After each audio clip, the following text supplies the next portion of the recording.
guys, so today I want to share my matzo ball soup recipe, which is chicken soup with matzo balls because I like the chicken.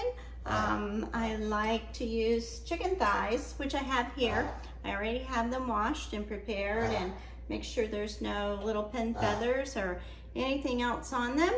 And then I will make this soup and let that broth develop for a while. I leave the skin on and I leave the bone in because I think you get more flavor that way. And these are pretty big thighs, so we're gonna have a good amount of chicken in our soup. So this is exciting. We're going to just not brown as far as making fried chicken, but pretty brown. And then at the end, you know, I'll take the skin and the bones out.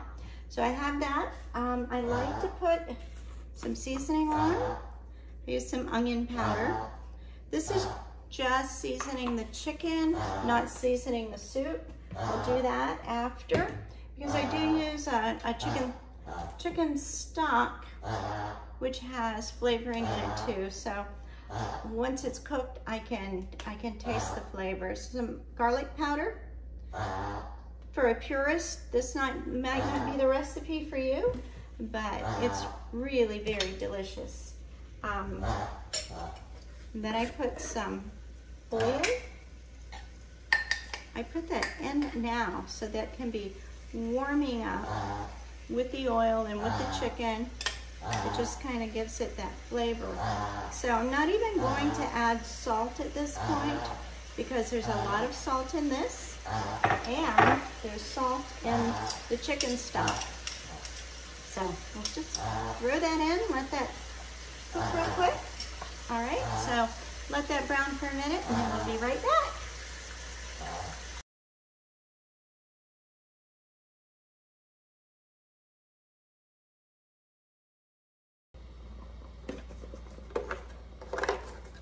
Okay, the meat has been cooking. We turned it over a few times here in the pan. We got a little browning, as you can see. More browning stuck to the bottom of the pan, which is going to help a little later on because you're gonna get more flavor because of the caramelization on the bottom. And try to clean that off. So we have that. That's going to start boiling. We're gonna let that boil. We'll turn it down and let it simmer for a while. We don't want to cook it too quickly. We want the meat to be tender but not ropey and dried out inside. So we're gonna let that cook, and that's all we're going to do with it. I'll throw in after it's cooked and we separate the meat from the bone and we place that on the side. Then we will make our matzo balls, and once we've done that, then we'll combine everything back together. Okay, while the chicken is simmering, I have it down on a very low boil. While the chicken thighs are cooking for the matzo ball soup, I'm going to, in this huge crock pot, it's actually an instant pot with a slow cooker setting, I'm going to make the cholent. So I have my meat, which I'm using ground chuck, not ground chuck, but chuck roast. It's soaking in salt water right now. So I have these russet potatoes that I'm just going to peel real quickly, and then we can put it, we like to put this in with the meat, cover it with the meat, and we're also going to put in navy beans. I have red beans, I have navy, but I think I'm going to use navy beans in this recipe this time. And then we'll put in the barley, and I will probably use more of the chicken stock to cover it. And I'm going this will be not for today, of course. It'll be for tomorrow. So I'm going to let that cook about 22 hours, something like that, and then that will be prepared. You know, we'll add the spices, and I have kishka, I have beef bouillon, so I may use just water and that instead of the chicken stock. I have my potatoes. I'm not going to use this whole bag of potatoes. I think about how many people are going to be at the dinner. So we're going to have about 8 people. So I'll have about 8 potatoes. So yeah, that doesn't seem like very much food, but when you add everything else, you'll probably just have a portion of potato plus the meats and the other things that we are going to be having tomorrow night. So anyway, that's how our dinner is going so far. We need to get everything cooked ahead of time, or to the point where we can just let it go and enjoy our Shabbat tomorrow, and then just bring it out, and when our guests arrive, we'll eat and enjoy. So I'll peel these potatoes, and then we'll come back for the next part. We'll cut the beef and into cubes, bite size or a little bigger, because they will cook away, and then we'll add our other ingredients.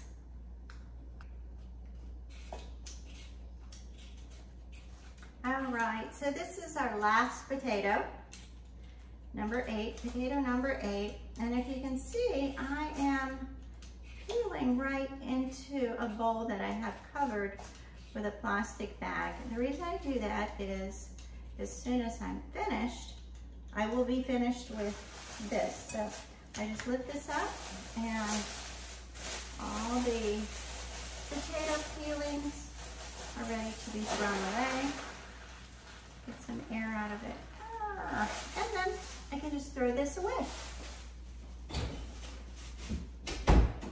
Okay, saves me time and effort. So I'll put these back in, and just back in here, and I'll rinse them with some water.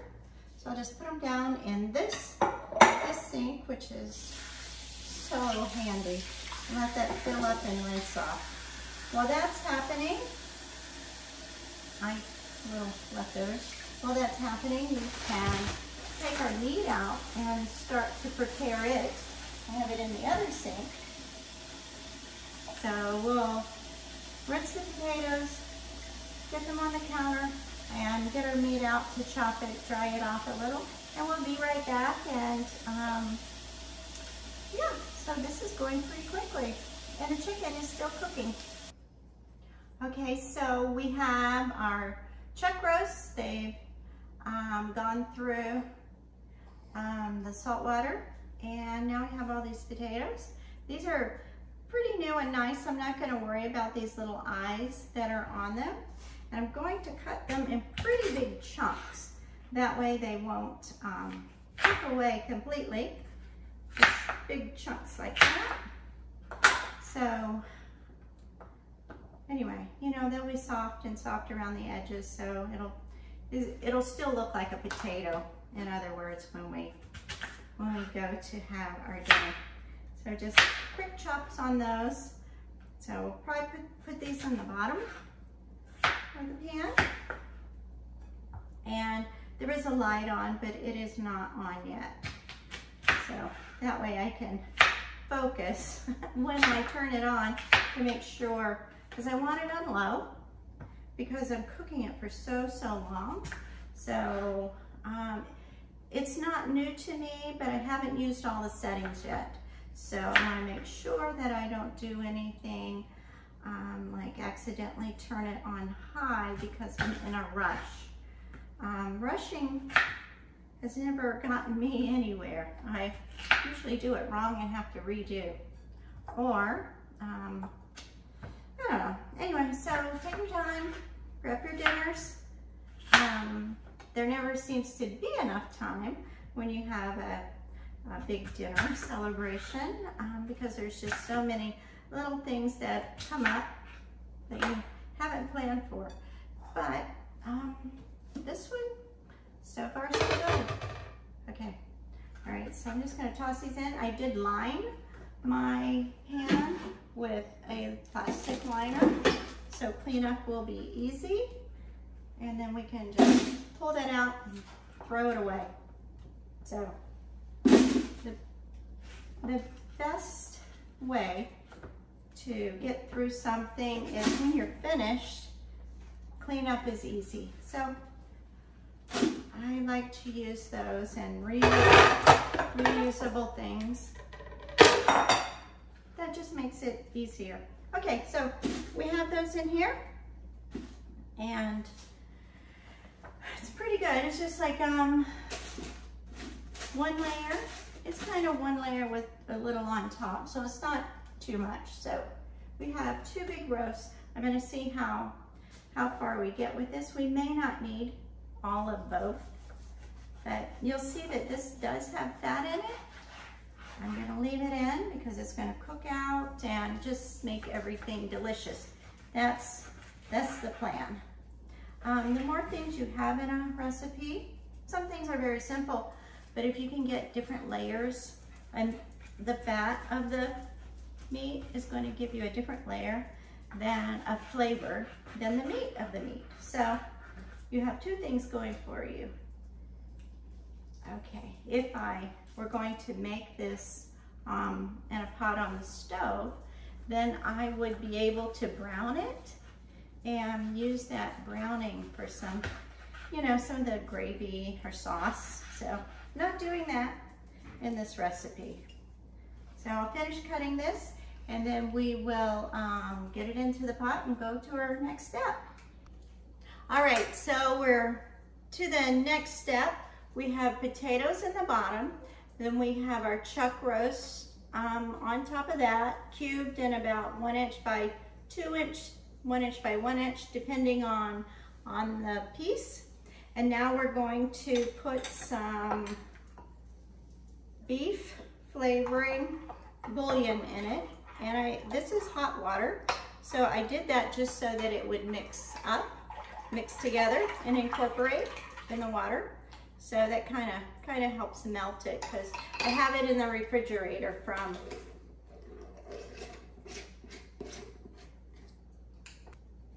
the last time I used it. So I'm just going to mix this around and pour it in. And this has a lot of salt in it too. So I will use, remembering to use that salt, pour it in. Let that drip in. The next thing I'm going to add is paprika, because it is my husband's family favorite.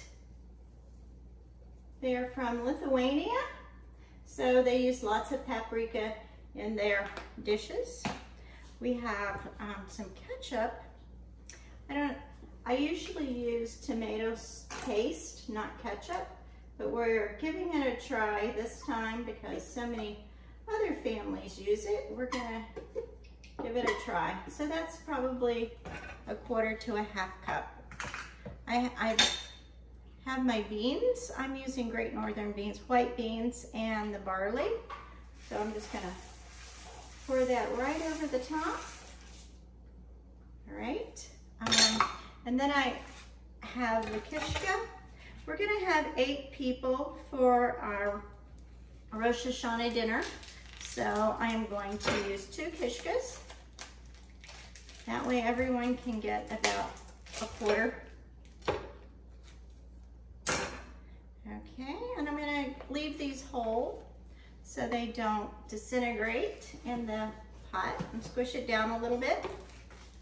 So other than that, we're just gonna add water to the top of this, come to the top of the beans, and then we're going to set it on low for the next 22 hours, 22, 24, depending. It's gonna be on until we have dinner tomorrow night. So right now, that's probably 24 hours. So we'll just see. In the meantime, I'll take quick peeks at it to make sure it's not drying up from the beans and the barley, because that's gonna soak up a lot of the water. And the potatoes in the bottom are going to cook and soak up all the good things that kind of fall on them. So we'll put all that there. So we have our flavoring. We have We'll probably sprinkle some garlic and different things on top, and it's all set. And then we'll just set it for 24 hours on low. And so this meal took literally 10 minutes, 15 minutes. I'm turning around because I'm talking to my husband, Jules. 10 or 15 minutes to prepare. You put it in the pot, and then you have food all day Shabbat. So since we do have some Shabbats coming up within the holy days, we are going to have it. So anyway, that's one thing, and then we'll be right back to finish our Matzo Ball Soup. Okay, so we have our kishka and our barley, our beans, our beef, our seasoning, spices, potatoes, all tucked into the crock pot or the slow cooker. So now we have the last ingredient, which is raw eggs still in the shell. So I'm gonna just kind of tuck those in, and they will boil while the cholent is cooking, and then you take them out, you peel them, and then you put them back in so people can eat them if they choose to. And so those are going to be really yummy. So don't forget that. So we'll put that back on. So this has been cooking for 11 minutes. So 11 minutes that's been cooking, and you can feel this on the outside. It is beginning to heat up. Now, going back to our matzo ball soup. I have I bought a mix this time. I have the ground matzah under the cabinet, but I decided to go with the mix because I like to use a little bit of the mixed seasoning in my soup. I don't use the whole packet because I think it's too strong and it becomes a little chemical tasting. So I just use a little bit, and it gives it that little extra layer that we talked about earlier, layering of your flavors. So we put 2 eggs in. We take a look in the cup, make sure there's no shells and no blood in there. That's clean. One more. These are pretty big eggs, so that one's good too. So we have that. Now we're going to put a 1/4 cup of oil. So the recipe would be the same as the back of your packages. So this is just the same, absolute same cracker crumbles of matzah as you would buy in your matzo can. We're going to pour this in. All right, so we just mix this up. Once we have everything incorporated, the egg and the oil will all come together. We'll cover this with plastic and let it stand for about 15 minutes. And at 15 minutes, we'll take our chicken thighs out of the pot, and we'll turn the chicken broth up to a nice rolling boil, and then we will make little balls of this individually and drop them in just like you would do if you were making dumplings or something like that. So you can make more, you can make less, whatever you think you're going to need. But I have 4 chicken thighs, so I'm just going to use one box of matzo ball soup mix, and that should be enough because we have this huge pot of cholent plus the other dishes that we're going to have for Rosh Hashanah. Any comments, dear? I'm looking forward to the pickled herring too. The pickled herring, yes. My husband likes pickled herring. So we're gonna have that in his honor tomorrow evening, and that's about it for what we have going on right now. In a few minutes, we can show you the matzo balls dropping into the soup, and then we're gonna say goodbye because we want to make sure that we sign off before Shabbat starts. So thanks, and we'll be back that fast. Okay, so while the chicken broth is coming up to a boil, before we can drop the matzo balls in, we're going to assemble the Lokshen Kugel, which is a savory kugel that we like in our house. And I'm going to take some shortcuts. Instead of chopping the onions, I'm going to use dehydrated onions and garlic granules instead of chopping the garlic. Anyway, that way I can get to my Shabbat on time. So we're gonna do 4 eggs. We're gonna lightly beat those, and then we're gonna add in our cheeses. So this is a good afternoon meal. And you're not busy. So, okay, so we're going to get that one in there. Gonna whisk these real quick. It doesn't have to be a frothy whisk, just incorporate it. We're going to put in 4 tablespoons of butter. We like Kerrygold because we think it tastes best and it's better for you than some of the other butters. Whisk that in.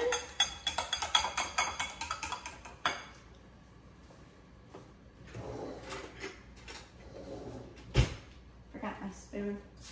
All right, so then we're gonna put in sour cream, about 8 ounces. This is 16 ounces. Yeah, this is 16 ounces. So we'll put about a little more than half in.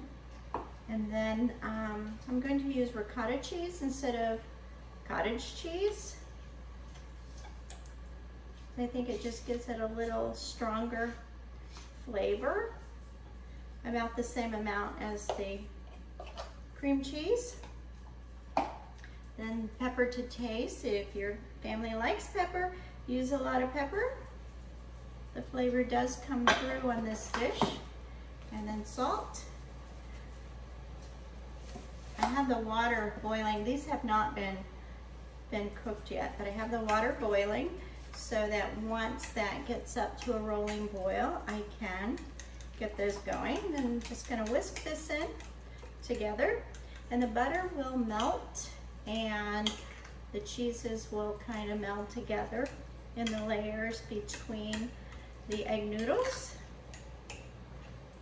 All right, and so we're going to put in, I like about 1.5 cups. Okay, so these onions, if you've never tried them, they're dehydrated, but they do plump up in cooked dishes, and it's a very good substitute when you're running out of time. I'm gonna put some garlic in, about a teaspoon or 2, and we'll just mix that together. Are you laughing at me? All right, so we'll put this together, and then we can start with we'll dump these noodles into the boiling water. We will form our matzo balls and let that cook. And then as soon as our noodles have cooked and drained, we'll come back and we'll assemble the kugel. Okay, the noodles are done, so we're gonna grab those and pour the extra water off. I have a colander in the sink. I'll just pour these directly into the sink. Okay, pretty simple. I'm gonna leave this here because we're gonna use it. We're gonna use it for mixing. Okay.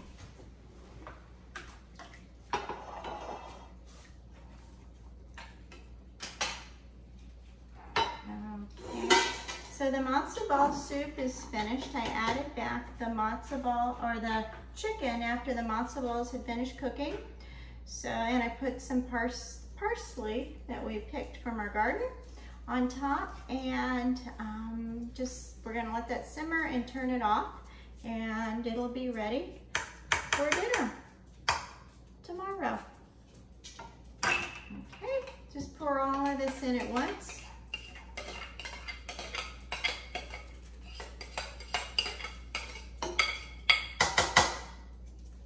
I'm going to add some chives to this just for color, to make it look a little more pleasing on top. All right, so that's all mixed together. I think this dish is going to be too large, so For the amount that I have, I just have one 12-ounce package. This would be good for 2 12-ounce packages, so let me get one more dish.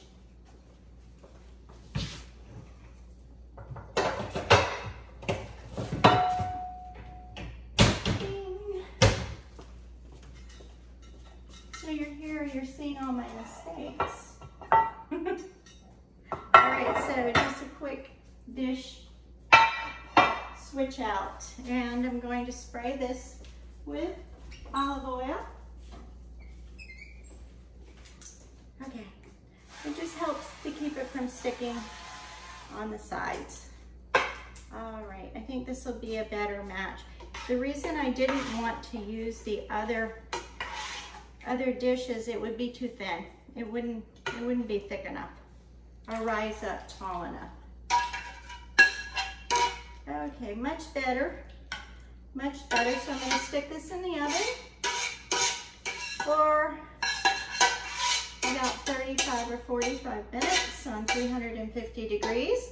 And the top will brown and we'll be finished. So like and subscribe, and I'm glad you were here to help us prepare our Rosh Hashanah dinner. Any questions, dear? Any questions? Not a question. No questions. Any comments? You're awesome. Any salutations? Salutations. Salutations. Have a wonderful, wonderful holiday season. Thanks for coming.